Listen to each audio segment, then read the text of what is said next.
Quand je n'avais que 11 ans, je devais mourir. Dieu m'avait épargné par miracle. Dieu m'a gardé sur le lac Tanganyika, le lac Tanganyika. De 7 kilomètres de la berge. C'était de nuit, la nuit. Nous sommes venus de très loin, jusqu'à la terre ferme. On a envoyé le miracle de Dieu. Vous connaissez bien l'histoire de notre pays. En 1964, il y avait une guerre, la guerre des rébellions, des milices. Jusqu'à même en 65. Et cela prenait encore fin, mais du côté Kivu, mais à ce temps-là, je vivais dans un village entre Kalemi et Uvira, du côté de Kivu. Ce sont les militaires qui régnaient là-bas de Moulélé. Comme ils ont été vaincus par les forces loyalistes, nous sommes enfuis dans la brousse. Comme nous étions en pleine forêt, à un moment donné, nous étions surpris. Les militaires sont entrés là-bas. Ils disaient de sortir, sortez, il n'y a plus de guerre. C'était en ce moment-là que le général Mobutu avait pris le pouvoir, il a mis fin à la guerre. Et nous sommes sortis des brousses. Un moment est arrivé. Nous sommes arrivés dans nos villages respectifs. On nous a donné comme loi. Ici, c'était à la berge juste. Là, on s'occupe de la pêche pour pêcher sur la Tanganyika. Il ne faut pas aller en pleine mer après 7 km. Si nous voyons une barque au-delà de 3 km, nous penserons que ce sont des ennemis parce que nous avons encore... nous savons qu'il y a encore des ennemis. À un moment, nous sommes allés avec quelqu'un, une autorité, il m'a demandé, j'étais encore jeune, c'était un grand, pour aller pêcher. Nous avons avancé en pleine mer, en plein lac. Mais nous n'avons pas traversé les limites de la loi. Il fallait jeter un peu le filet, puis attendre pour que vous puissiez prendre du poisson. Un moment, nous avons jeté le filet. Nous avons attendu un peu pour prendre du poisson. Peut-être nous pouvons avoir du poisson. Mais à ce moment-là, nous nous sommes endormis profondément dans la barque. Comme nous étions endormis dans la pirogue, à un moment donné, nous étions très très loin. Parce qu'il y avait le vent qui nous avait poussé très loin en plein lac. Quand nous nous sommes retrouvés que nous étions très loin, à un moment donné, nous avons entendu une explosion. Une explosion à 100 km. À 100 mètres, il y avait vraiment de l'eau qui bougeait. Nous n'avons rien compris c'était quoi. À un moment donné, une deuxième explosion sur la mer, sur le lac. Maintenant, tout près de notre barquette, à 10 mètres de notre barquette. Encore une autre explosion sur le lac. Nous étions vraiment en peur.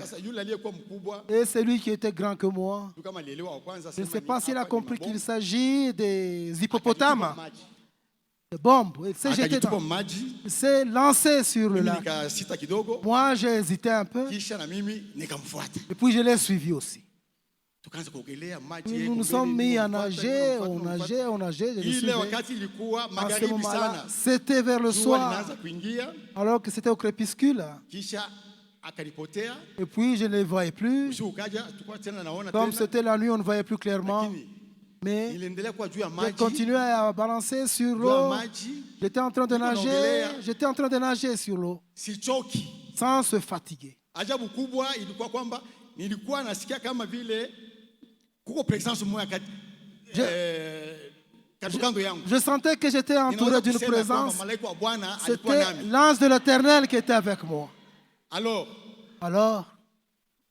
j'ai continué à nager, j'ai nagé encore et encore, sans se fatiguer.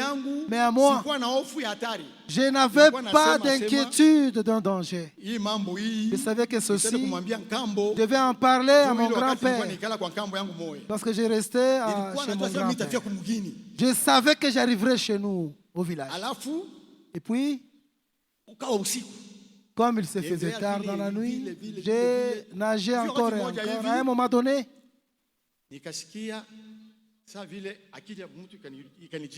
j'ai senti que, oui, j'avais un peu peur. Je suis revenu à moi-même. J'ai entendu une voix qui disait,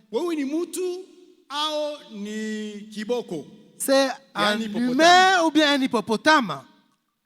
Je suis un humain, venez au secours, je suis en danger.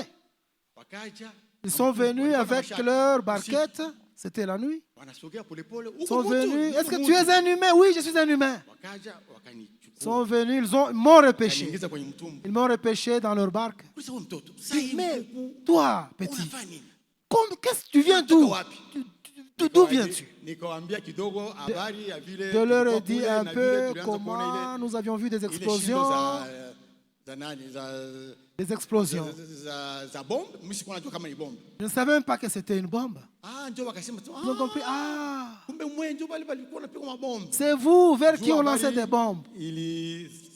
Parce que la nouvelle était répandue à travers tous les villages qu'on a lancé des bombes aux pêcheurs. Dit, chez vous c'est où? Je leur ai dit, ils m'ont amené chez nous en ce moment-là. Parce que l'image, je retiens encore. C'était presque au milieu de la lune, au milieu de la voûte céleste. Mon prix, la lune était en train d'aller se coucher. Et ils m'ont amené chez nous au village.